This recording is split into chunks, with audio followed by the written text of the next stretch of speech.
Now, the story for Assassin's Creed Revelations. The story here takes place right after Brotherhood ended, and you play as Desmond yet again, except this time he is stuck in the Animus. Like in the other ones where he can go into Animus whenever he wants and relive his assassin ancestors' lives. This one, he's stuck right from the beginning in the Animus and he can't get out, and he has to figure out a way to get out and, of course, relive some of the moments of his ancestors' lives, Altair and Ezio. Ezio from the second and the last game, and Altair from the first game.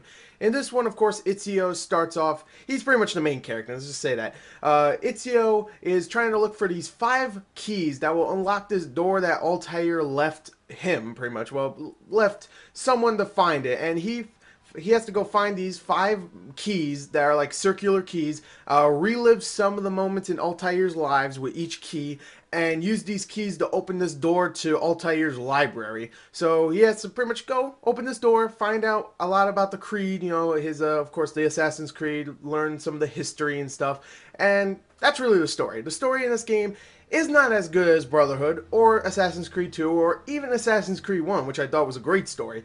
Here, it's still good, don't get me wrong, hell, I would even say it's great, but it's definitely not, it's not as good as the other ones. So here, it's great, don't get me wrong, but it's not as good. So anyway, let's go on to the sound in this game. Let's talk about the voice acting first. The voice acting in this game, just like all the other Assassin's Creed games, is phenomenal in this game. You have so many different accents in this game that if you have to pick the right voice actors, and they do a phenomenal job picking the right voice actors so it doesn't sound stereotypical when someone's speaking with a Spanish accent or Italian accent, or that's really all the accents, but you know, whatever. Those are 2 right there, and everybody sounds great, really does. The main guy, of course, Ezio. I forgot his name. I think it's Roger Craig Smith. He voices Ezio like he did in the last 2 games, and he's great in this game. The thing is, I think he should just stay with Ezio because from what I heard, he also voiced Sonic from Sonic Generations, and I thought he did a terrible job with that game. So stay with Ezio. You're doing a great job with Ezio. You're fantastic. You do a great accent for Ezio. Good job, but just stay with that. Also, of course, the soundtrack is really epic and memorable. The sound design is the same from last game, so it is great. So overall, the sound in this game is great. So let's go on to the graphics. Now the graphics and Revelations. The graphics in this game, just like the other 2, are fantastic. They really are.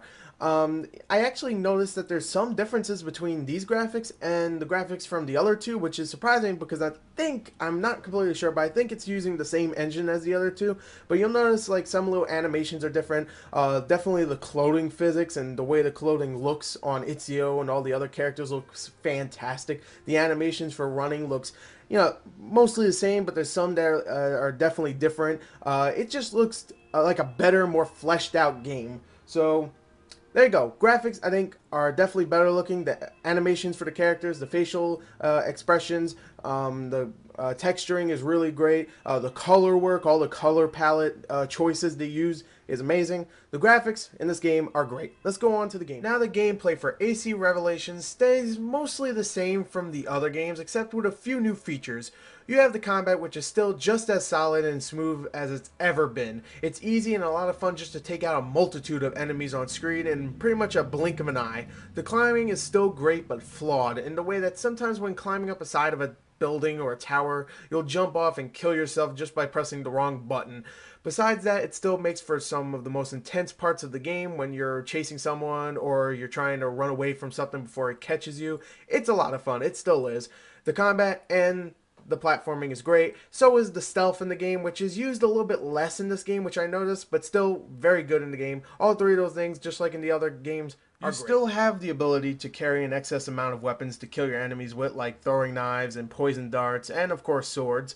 But some new features include crafting bombs, which help you kill enemies or distract enemies so you can pass by something, or even assassinate someone without anybody seeing you. I thought this new edition of bombs seemed very well thought out, but I only used them a few times throughout the whole game, and there was really no reason to use them sometimes.